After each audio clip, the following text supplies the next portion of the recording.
কীটনাশক ছাড়া ধানের জমিতে মাজরা পোকা এবং পাতা মোড়ানো পোকা আমরা কিন্তু অতি দ্রুত জমি থেকে নিয়ন্ত্রণ করতে পারবো।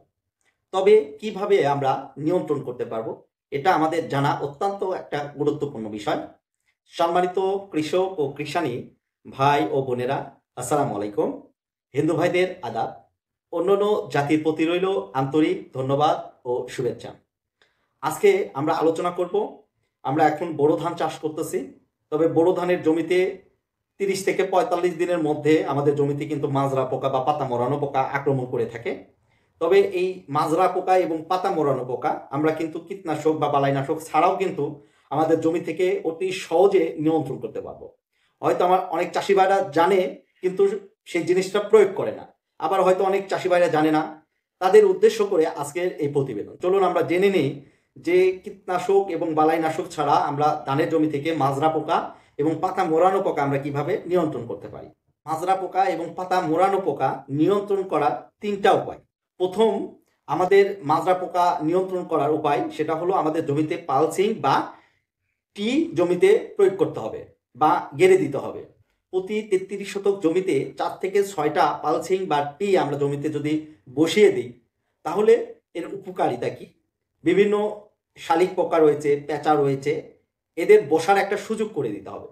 এরা কিন্তু জমির পোকামাকড় খেয়ে থাকে।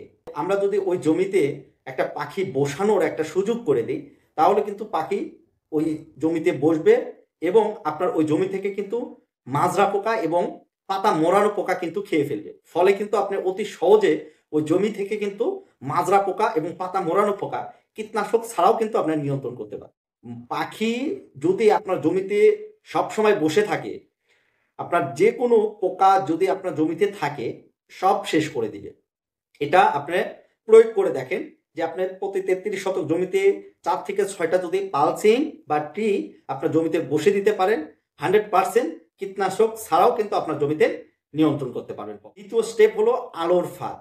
যাদের জমি বাড়ির পাশে, তারা কিন্তু কারেন্টের সাহায্যে কিন্তু আলোর ফাঁদ তৈরি করতে পারে, এবং যাদের জমি বাড়ি থেকে অনেক দূর, তারা কিন্তু সৌর বিদ্যুতের মাধ্যমে কিন্তু আপনারা আলোর ফাঁদও কিন্তু তৈরি করতে পারেন। এই আলোর ফাঁদ আপনি যদি তৈরি করতে পারেন, তাহলে কিন্তু আপনি সঠিকভাবে কিন্তু আপনারা কীটনাশক ছাড়াও কিন্তু আপনার জমি থেকে কিন্তু মাজরা পোকা নিয়ন্ত্রণ করতে পারবেন বা পাতা মোড়ানো পোকা নিয়ন্ত্রণ করতে পারবেন। তবে কিভাবে নিয়ন্ত্রণ করবেন এটা কিন্তু জানতে হবে।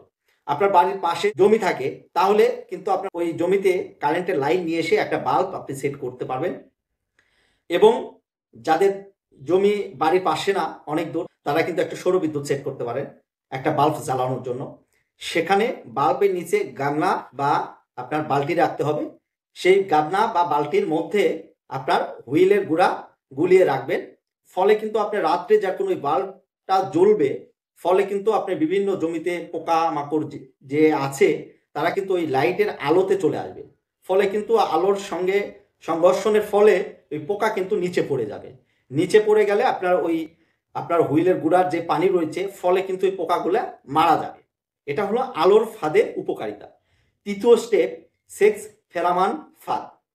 যারা এগুলা ব্যবহার করতেছেন তারা কিন্তু জানেন, আর যারা না ব্যবহার করতেছেন তাদের উদ্দেশ্য করে আমি বলতেছি।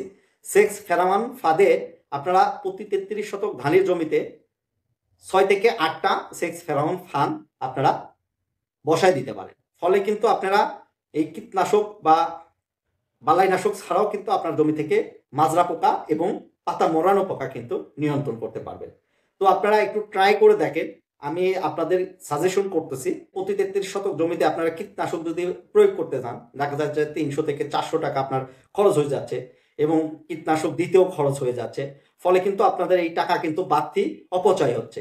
3টার মধ্যে যে কোনো একটা যদি আপনার জমিতে প্রয়োগ করতে পারেন, যেমন আপনার পালসিং বা আলুর ফাঁদ বা সেক্স ফেরান ফাঁদ আপনি যদি জমিতে প্রয়োগ করতে পারেন, তাহলে কিন্তু এই কীটনাশক ব্যবহার করার যে টাকাটা, এই টাকাটা কিন্তু সেভ হয়ে যাচ্ছে। ফলে কিন্তু আপনার সেই ফসল উৎপাদন করতে কিন্তু কিছু টাকা হলেও সেভ হচ্ছে। সকল চাষি ভাইরা ভালো থাকবেন, সুস্থ থাকবেন এই কামনা করি। সবাই আমার জন্য দোয়া করবেন এবং আমার সঙ্গেই থাকবেন।